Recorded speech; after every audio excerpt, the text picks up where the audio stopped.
இயேசுவிலே மிகவும் பிரியமான பிள்ளைகளை, ஆண்டவர் மிக அழகான வார்த்தைகளை சொல்லுகிறார். நான் இரக்கமுள்ளவனாய் இருப்பது போல நீங்களும் இரக்கமுள்ளவர்களாக இருங்கள். இந்த உலகத்திலேயே அதிகமாக பேசப்படுகிற வார்த்தை அன்பு, குறைவாக வாழப்படுகிற வார்த்தை அன்பு. அதிகமாக பயன்படுத்தி குறைவாக செய்யப்படுகிற ஒரு வார்த்தைக்கு பெயர்தான் அன்பு. ஆனால் அன்பின் தொடக்கம் இரக்கம் என்பதை மறந்துவிடக்கூடாது. இரக்கத்தில் இறங்கினால்தான் அது அன்பில் முடியும். எனவே இந்த நல்ல நாளிலே ஆண்டவர் அழைக்கிறார். ஏதோ உலகத்தில் 2-3 பேர் இரக்கத்தோடு இருக்கிறதுனால தான் மழையும் பெய்து, தர்மம் செய்வதனால்தான் உலகம் வாழ்கிறது என்று மனிதன் இதயத்தையும் கைகளையும் சுருக்கிக் கொள்கிறானோ, அன்று வானம் கூட தன்னுடைய தாராள குணத்தை, இரக்க குணத்தை சுருக்கிக் கொள்ளும். சுயநலமும் ஆணவம் கர்வமும் தலைவிரித்தாடும் இந்த உலகத்திலே அடுத்த உயிருக்கு ஒரு மரியாதை இல்லாத ஒரு சூழல். அது நாயாக, பூனையாக, குருவியாக, மனிதனாக இருந்தால் எல்லா உயிர்களும் சமம். எல்லா உயிர்களின் வேதனையும் என் வேதனை, எல்லா உயிர்களின் தேவையும் என் தேவை என்று உணர்கிற அந்த நாள் வரும் வரைக்கும் கடவுள் நம் மீது இரக்கமுள்ளவராயிருக்கிறார். அவர் மட்டும் இரக்கம் இல்லாதவராக இருந்தால் நீயும் நானும் தப்பவே முடியாது, தப்பிக்கவும் முடியாது. ஆக தயவு செய்து, நான் இரக்கமுள்ளவனாக இருக்கிறேனா, கனிவுள்ளவனாக இருக்கிறேனா, மற்ற உயிர்கள் மீது, பிறர் மீது பரிதாபப்படுகிற அந்த ஈரமான இதயம் இருக்கிறதா? ஒரு தடவை சிந்திப்போம். ஆனால் ஆண்டவர் சொல்லுகிறார், நீ எப்படிப்பட்டவனாய் இருந்தாலும் நான் உன்னை கைவிடுவதில்லை என்று சொல்லுகிறார். வல்லமையுள்ள தெய்வம் நம்மை கைவிடாமல் இருக்க வேண்டுமானால் நாமும் பிறரை கைவிடாமல் இருக்கிற இந்த பாக்கியமான ஆசீர்வாதத்திற்காக ஜெபிப்போம். நான் உன்னை விட்டு விலகுவதில்லை, நான் உன்னை என்றும் கைவிடுவதில்லை, நான் உன்னை விட்டு விலகுவதில்லை, நான் உன்னை என்றும் கைவிடுவதில்லை, நான் உன்னை காண்கின்ற தேவன், கண்மணி போல் உன்னை காப்பேன், நான் உன்னை காண்கின்ற தேவன், கண்மணி போல் உன்னை காப்பேன், நான் உன்னை விட்டு விலகுவதில்லை. நல்ல உற்சாகமாக, வல்லமையான தேவன் நம்மை கைவிடுவதில்லை. பயப்படாதே நீ மனமே, நான் காத்திடுவேன் உன்னை தினமே. ஆமென். பயப்படாதே நீ மனமே, நான் காத்திடுவேன் உன்னை தினமே. அற்புதங்கள் நான் செய்திடுவேன், அற்புதங்கள் நான் செய்திடுவேன், உன்னை அதிசயமாய் நான் நடத்திடுவேன், உன்னை அதிசயமாய் நான் நடத்திடுவேன். திகையாதே கலங்காதே மனமே, நான் உன்னுடன் இருக்க பயமே. திகையாதே கலங்காதே மனமே, நான் உன்னுடன் இருக்க பயமே. கண்ணீர் யாவையும் துடைத்திடுவேன், கண்ணீர் யாவையும் துடைத்திடுவேன், கவலைகள் யாவையும் போக்கிடுவேன், நான் உன்னை விட்டு விலகுவதில்லை, நான் உன்னை விட்டு கைவிடுவதில்லை. பிரியமான பிள்ளைகளே, அதிகமாக பேசப்பட்டு பொருளிழந்து காணப்படும் ஒரு வார்த்தை அன்பு. மீண்டும் சொல்கிறேன், அதிகமாக பேசப்பட்டு பொருளிழந்து தவிக்கும் ஒரு வார்த்தை அன்பு. ஆகவே இந்த அன்பு இருக்க வேண்டுமானால் அது ஒரு குணத்திலிருந்து பிறக்க வேண்டும். அந்த குணத்திற்கு பெயர்தான் இரக்கம். இரக்கம்தான் அன்பிற்குள் நுழைகிற படிக்கட்டுகள் என்பதை மறந்துவிடக்கூடாது. வெறுமனே ஒருவன் அன்பு செய்துவிட முடியாது. இரக்கம் அவன் இதயத்தை பற்றி கொண்டால்தான் அது அன்பாக மாறும். இன்று நாம் வாழ்கிற உலகம் இரக்கமற்ற உலகம், மெர்சிலெஸ் வேர்ல்ட் என்று சொல்லலாம். சுயநலமான உலகம், செல்ஃபிஷ் வேர்ல்ட். ஆக உடல் சுகமில்லாத மகனை வைத்து காப்பாற்ற முடியவில்லையே என்று இரண்டாவது மாடியிலிருந்து பெற்ற தன்னுடைய குழந்தையை கீழே தள்ளிவிட்டு சாகடிக்கிற ஒரு கேவலமான கூட்டம், மனைவியின் கழுத்தை அரித்து சாகடிக்கிற கூட்டம், பிள்ளைகளை கிணற்றிலே தள்ளி சாகடிக்கிற கூட்டம், அரிவாளை எடுத்து கத்தியில அந்த கழுத்தை வெட்டி குற்றுயிரும் குலையுயிருமாய் விட்டு போகிற உலகம். அவன் செத்தால் என்ன, அவன் வாழ்ந்தால் என்ன, அவன் இருந்தால் என்ன, எவனுக்கு என்ன நடந்தால் என்ன, எந்த நாடு சண்டை போட்டால் என்ன, எந்த நாடு அழிந்தால் என்ன, நான் வாழ வேண்டும், அடுத்தவன் அழிவில் நான் மகிழ்வுற வேண்டும், சாடிஸ்ட். அடுத்தவன் அழிய வேண்டும், நான் வாழ வேண்டும், அவனுக்கு என்ன நடந்தாலும் எனக்கு கவலை இல்லை. அவன் அண்ணனோ தம்பியோ தங்கையோ, நான் என் பிள்ளைகள் என் கணவன். இவைகளுக்கு மத்தியிலே கூட கணவன் சரியில்லை என்றால் அம்மிக்கல்லை எடுத்து அவன் தரையிலே போடு, மனைவி சரியில்லை என்றால் அருவாமனை எடுத்து வெட்டு, பிள்ளைகள் சரியென்றெல்லாம் கிணற்றிலே தள்ளி விஷம் கொடுத்து சாகடி. இதுதான் இன்றைய செய்திதான், இதுதான் இன்றைய வாழ்க்கை. இப்படிதான் இருக்கும் உலகம். இதிலே நீ இரக்கமுள்ளவனா அன்புள்ளவனா கேள்வி கேட்க வேண்டும். ஆகவே பிரியமான பிள்ளைகளே, இதோ ஆண்டவராகிய கடவுள் மக்கள் மீது இரக்கம் காட்டுகிறார். ஆண்டவருடைய இரக்கம் பொய்த்து போகிறது, கடுமையாக செயல்படுகிறார், மனிதனை அழிக்க முற்படுகிறார், மனிதன் வாழக்கூடாது என்று எண்ணுகிறார். இஸ்ராயேல் தேசத்தை அழித்து விடலாம் என்று அவர் முடிவெடுத்து விட்டார். ஆனால் அந்த முடிவிலே ஒருவன் தலையிடுகிறார். கடவுளுக்கே இரக்கம் காட்டுகிற ஒரு மனிதனை இங்கே பார்க்கிறோம். அவர்தான் மோசே. ஏனென்றால் என் மக்கள் எகிப்திலே வேதனைப்படுகிறார்கள், எகிப்திலே அழுகிறார்கள், எகிப்திலே துன்பப்படுகிறார்கள், நீ அவர்களை கொண்டு போய் மீட்க மாட்டாயா என்று ஒரு காலத்திலே கடவுள் கையேந்தி நிற்கிறார் மோசேவிடம். அந்த கடவுளுக்கு இரக்கம் காட்டியவன் மோசே. ஓகே, உனக்காக உன் மக்களை விடுதலை செய்து கொண்டு வர நான் போகிறேன் என்று கடவுளுக்கே கரிசனை காட்டி கருணை காட்டி கடவுளுக்கே வணக்கம் செலுத்தியவன் மோசே.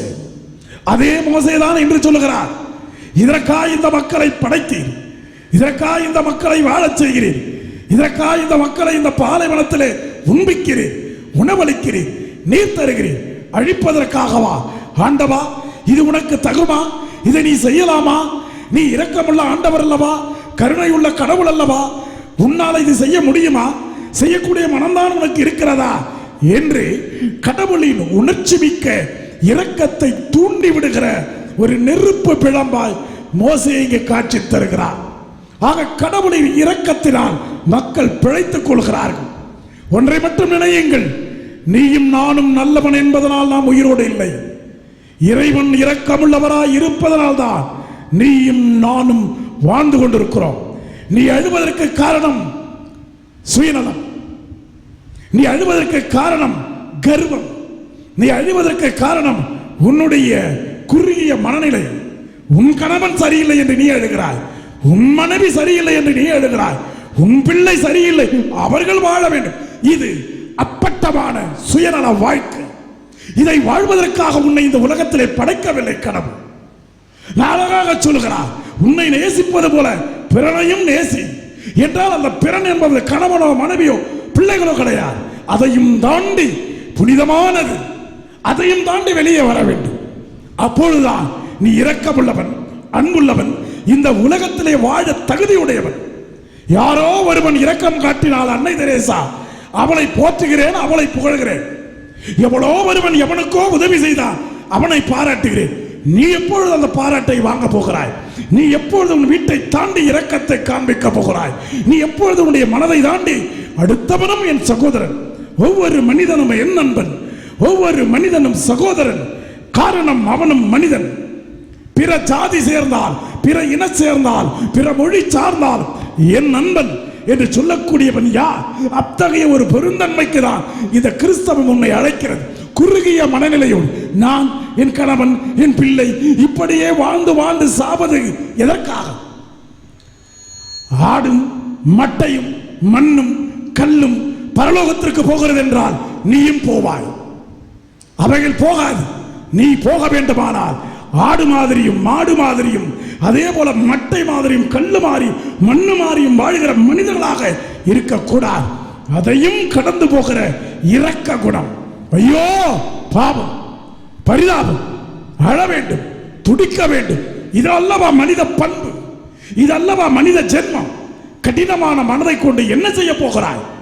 யாரால் என்ன நீ நன்மை செய்து கொண்டிருக்கிறாய்? ஆகவே இறந்தாலும் மறந்தாலும் ஊர் சொல்ல வேண்டும், இவன் போல பேருண்டு பெயர் சொல்ல வேண்டும். யார் சொல்லுவான்? உன் பிள்ளை கூட உன்னுடைய போட்டோவை 2 வருஷத்துக்கு அப்புறம் பார்க்க மாட்டான். உன்னுடைய பிள்ளைகளை கூட அம்மா போட்டோ அப்பா போட்டோ தூக்கி குப்பை தொட்டில போடுவான். எவனும் உன்னை கல்லறையில போய் வருஷம் வருஷம் பூசை வைக்க மாட்டான். எவனும் பெரிய அளவுக்கு உன்னை நினைச்சு பார்க்க மாட்டான். ஆனால் 3ஆம் ஆளுக்கு நீ இரக்கம் காட்டுகிற பொழுது, 3ஆம் மனிதனை வாழ வைக்கிற பொழுது அவன் நினைப்பான் உன்னை அவ்வளவு பெரிய இரக்கம் உள்ளவன், முன்புள்ளவன், கருணை உள்ளவன் என்று 3ஆம் மனிதன் நினைப்பான். உன் கூடவே இருக்கிற 2ஆம் மனிதன் என்கிற கணவனோ மனைவியோ பிள்ளைகளோ சத்தியமாக சொல்லுகிறேன் நினைக்க மாட்டார். நினைக்க போவதும் கிடையாது. நினைக்க அவர்களுக்கு நேரம் இருக்காது. ஆகவே ஒரு பையன் ஒரு பெண்ணை ஆசையாக காதலித்து விடுகிறான். அந்த பெண்ணை திருமணம் செய்ய வேண்டும் என்று அப்பாவிடம் கேட்கிறார். அப்பா, அந்த பெண்ணை எனக்கு பிடித்திருக்கிறது, நான் அவளை திருமணம். அவள் என்ன ஜாதி? அவருடைய என்ன பணம் இருக்கிறது? என்ன படித்திருக்கிறார்? அந்த பெண்ணை நீ திருமணம் செய்து கொள்ள கூடாது. எனக்கு பிடிக்காது. உனக்கு பிடிச்சா என்ன, அவனுக்கு பிடிக்குதுல? இந்த வார்த்தை எப்படி பெற்றோர்கள் சொல்லுகிறார்கள் என்று தெரியவில்லை. எனக்கு பிடிக்கல அந்த பொண்ணை, எனக்கு பிடிக்கல அந்த பையனை. என்ன ரைட்ஸ் இருக்கு நமக்கு சொல்றது? பிடிக்கிறது பிடிக்காது அந்த பையனுக்கு இருக்கு, அந்த பொண்ணுக்கு இருக்கு. இதை தெரியாமலே நம்ம சொல்லிக்கிட்டு இருக்கிறோம். 18 வயசுக்கு மேல அவன் இது எனக்கு பிடிக்கிறது என்றால் முடிந்தது. இது ரைட்ஸ். இது தெரியாம எனக்கு பிடிக்கலப்பா, அவன் நான் திரும்ப கேட்பான், உனக்கு பிடிச்ச என்ன பிடிக்கல என்ன? இல்லை, எனக்கு பிடிச்சிருக்குல்ல, கல்யாணம் பண்ணி வைக்கிறியா இல்லையா? முடியாது. போயிட்டான் வெளியே. பெண்ணை கூட்டி கொண்டு வெளியே போயிட்டான். இனிமேலாம் உங்களுடைய பர்மிஷனுக்கெல்லாம் உங்க பசங்களாம், அம்மா சொல்லுங்க, நீங்க சொல்ற பொண்ணு தான், நீங்க சொல்ற பையனை தான் நான் கல்யாணம் பண்ணிக்க. அம்மா அப்படியெல்லாம் இன்னைக்கு இல்லை. என்ன பண்ணி வைக்கிறியா? முடியாது. பாதலோத்தர சரி, ஓகே பாய். ஐயோ மகளே மகளே மகளே, புள்ளைய பத்த உடனே ஐயோன்னு பொங்குறிய. வெட்கம் இருக்கிறதா? மானம் இருக்கிறதா? சூடு இருக்கிறதா? அதை முதல்ல செஞ்சிருக்கலாம்ல. அவன் போயிட்டானா, வாழ்ந்துட்டானா, ஒரு குழந்தைய பெற்றுட்டானா, இந்த அம்மாவும் அப்பாவும் மனசு மாறிட்டாங்களாம். ஆத்தாடி, இது எங்க இருந்து மானங்கட்ட வாழ்க்கை? அந்த அந்த அந்த அந்த மனமாற்றத்தை ஏன் கல்யாணம் பண்ணி செஞ்சிடலாம்ல? இல்லை இல்லை, நல்லா இல்லை, படித்த மனுஷன் தானே, நம்ம வளர்ந்த மனுஷன் தானே, அவனுக்கு தெரியும். நீ கவலைப்படாது, வெளியே போய் ஒரு குழந்தைய பெற்றுட்டு வந்தோம்னா எங்கள் அப்பா அம்மா அப்புறம் சரியாயிடுவாங்க. எப்படி உங்களை கணக்கிட்டு இருக்கிறார்கள் உன் பிள்ளைகள்? கல்யாணம் பண்ணி குழந்தை பார்த்தா எல்லாம் சரியாயிடுமா? அவன் பண்ணுறான், உனக்கு அது தெரியணும். ஆக பிரியமான அந்த பையன் போயிட்டு வாழ்ந்துட்டான். ஆனாலும் மனசுக்குள்ள ஒரு குத்தல் குடையல். அப்பாவினுடைய மனதை காயப்படுத்திட்டுமே, அப்பா கிட்ட சொல்லாம வந்துட்டுமே, அம்மா கிட்ட இப்படி பண்ணிட்டு வந்துட்டுமே. கடிதம் எழுதுகிறான். காதல் கடிதம் எழுதினேன், வந்ததா? அது இல்லை. அப்பா என்னை மன்னிக்கும், உங்கள் பேச்சை கேட்காமல் வந்து விட்டேன், என்னை மன்னித்திருங்க. உங்களை பார்க்கணும் போல இருக்கு, அம்மா என்னை மன்னிச்சிருங்க. உங்க பேச்செல்லாம் கேட்க மாட்டேன். கஷ்டப்படுறதுனால இல்லை, கஷ்டப்படுவதனால இல்லை, அப்பா கஷ்டப்படக்கூடாது என்பதற்காக கடிதம் எழுதுகிறான். நானும் என் மனைவியும் சந்தோஷமாக தான் இருக்கிறோம்.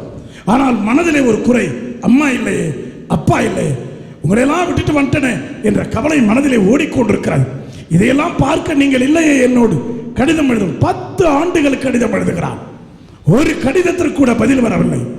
பெற்றோர்களுக்கு கௌரவம், திமிர், ஆணவம், வைராக்கியம், இப்படியாக பதில் எழுதவில்லை. கடைசியாக ஒரு நாள் ஒரு பெரிய பார்சல் வருகிறது அந்த பையனுக்கு. அந்த பார்சல் வந்தவுடனே அந்த விலாசத்தை பார்க்கிறான். அப்பாவிடம் இருந்து வந்திருக்கிறது. அந்த பார்சலை எடுத்து கட்டி அணைக்கிறான், முத்தம் விடுகிறான், அப்படியே கட்டி புரள்கிறான். அப்பா அப்பா அப்பா பதில் எழுதி விட்டார், அப்பா என்னை மன்னித்து விட்டார், அப்பா என்னை ஏத்துக்கிட்டார், இங்க பாருடி இங்க பாருடி என்று அந்த பார்சலை உருட்டி உருட்டி காமி எங்க அப்பா பரிசு அனுப்பியிருக்கிறார் என்று அழுது புரண்டு கதறி கண்ணீரோடு அந்த அந்த அந்த கட்டோடு புரள்கிற கணவனை பார்த்து மனைவி சொல்கிறார், அதை கொஞ்சம் பிரியுங்கள். பிரித்து பார்க்க 10 வருடமாக அவன் எழுதிய கடிதங்கள் படிக்காமலேயே கிழிக்கப்படாமலே அத்தனை கடிதங்களும் அந்த பையனுக்கு வந்திருக்கிறது.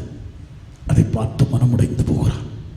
இவ்வளவு கல்லு மனதா என் தகப்பனுக்கு, கிழித்து படித்திருக்கலாமே, படிக்காமலேயே 10 ஆண்டுகளாக சேர்த்து அந்த கடிதம் எல்லாம் ஒன்றாக கட்டி பார்சலை அனுப்பி வைத்த அந்த தந்தையை நினைத்து மீண்டும் அழுகிறான் மகன்.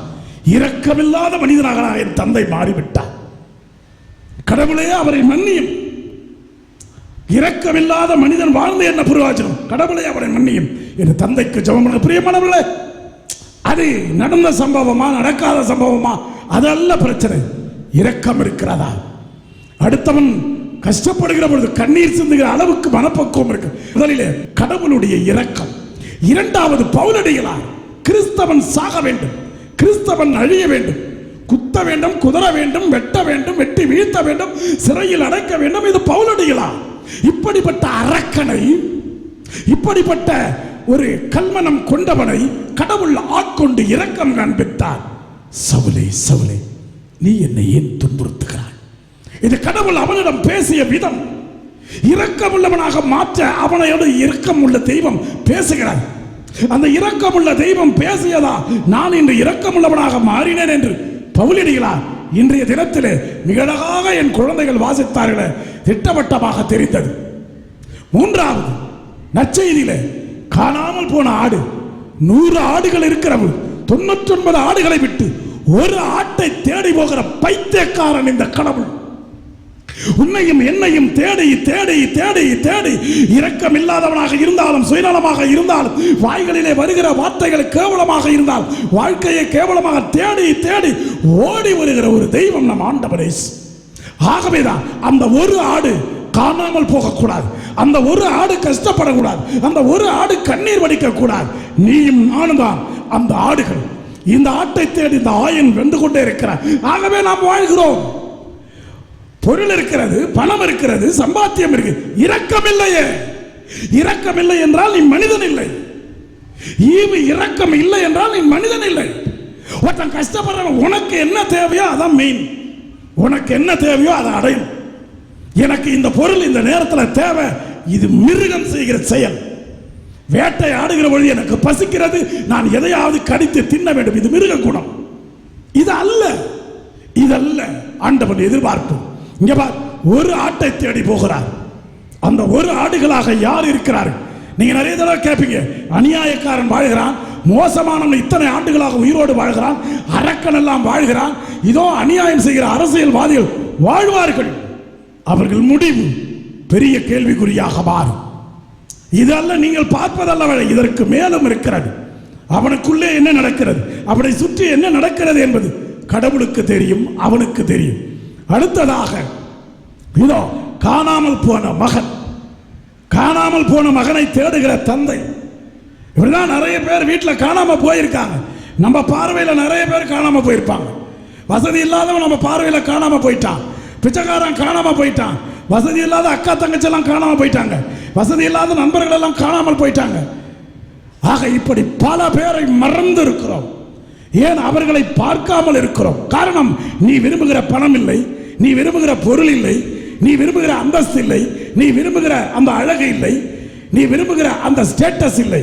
எனவே பல பேரை நீ காணாமல் போக உன் வாழ்க்கையிலே செய்திருக்கிறாய்.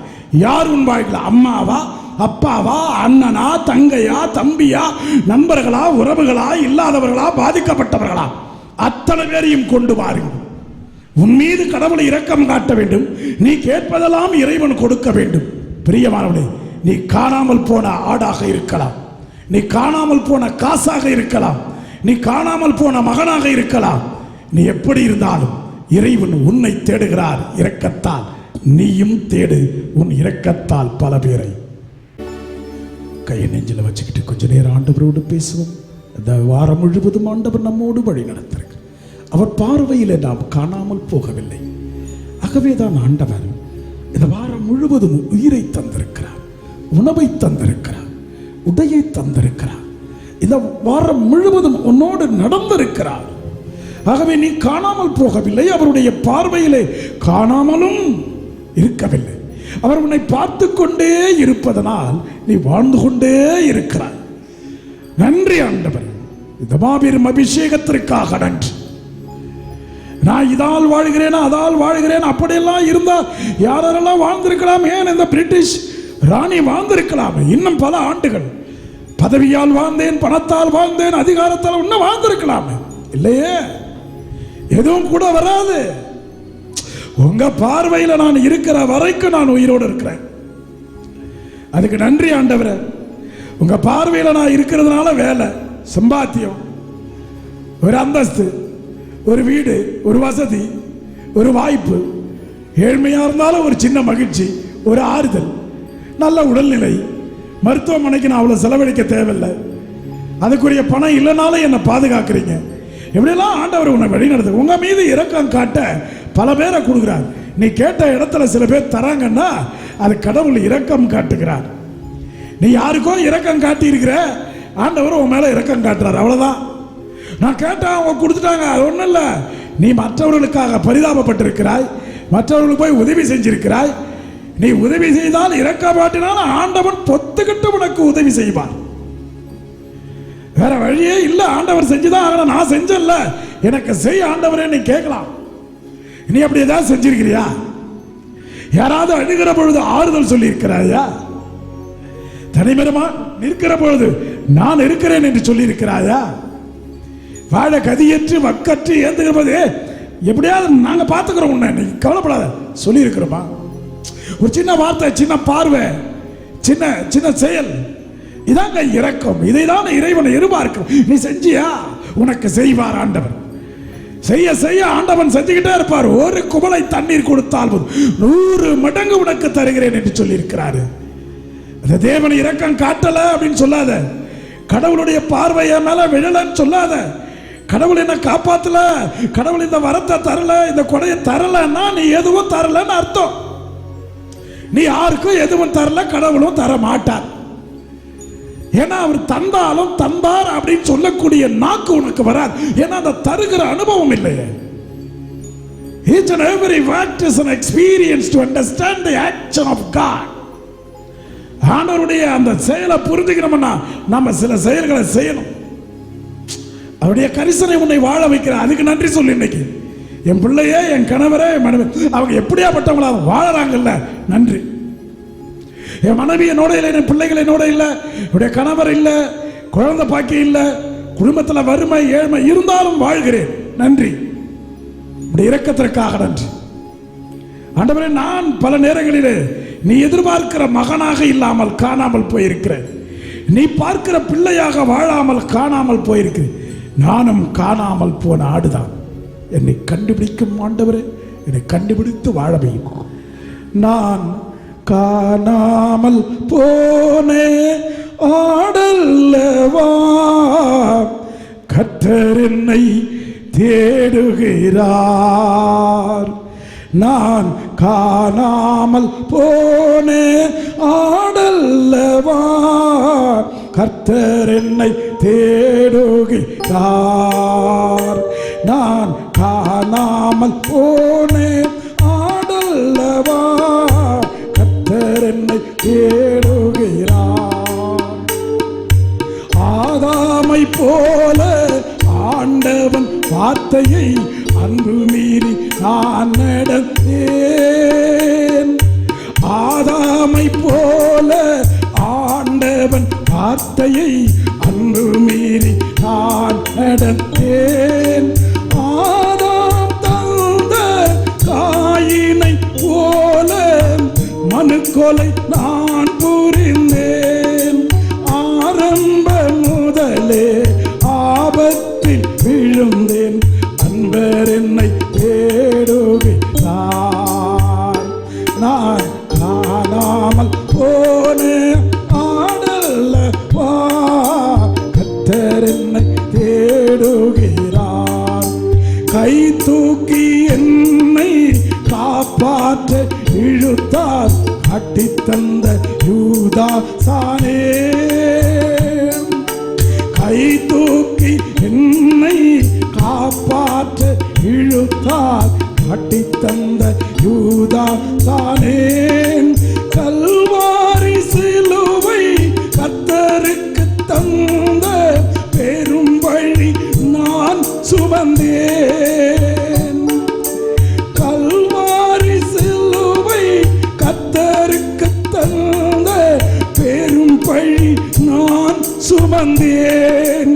கல்லோடு முள்ளில் கால் பின்னி கிடந்தேன். கர்த்தர் என்னை தேடுகிறார்.